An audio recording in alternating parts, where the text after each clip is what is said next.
বয়স 50 পেরোলেই কি স্বপ্ন দেখা বন্ধ? আর কি নতুন করে কিছু করা যায় না? আর কি নিজের একটা ক্যারিয়ার তৈরি করা যায় না? তোমাদের যদি এরকম চিন্তাভাবনা থাকে তাহলে তোমাদেরকে ভুল প্রমাণ করবে আজকের এই গল্প। এটা আমার কুইন সিরিজের চতুর্থ গল্প। নিশা মাধুলিকা, তোমরা হয়তো অনেকেই এনাকে চেনো। ইনি একজন খুবই সাকসেসফুল ইউটিউবার।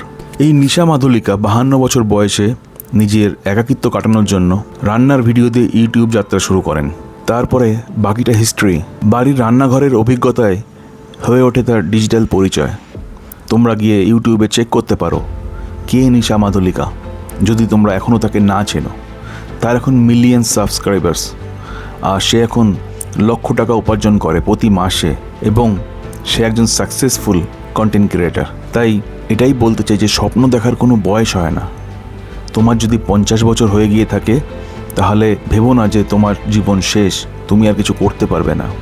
এরকমই নতুন নতুন ভিডিও পেতে কুইন সিরিজে টক টু তন্ময়কে ফলো করো, সাবস্ক্রাইব করো, আর টক টু তন্ময় পরিবারের সদস্য হয়ে যাও।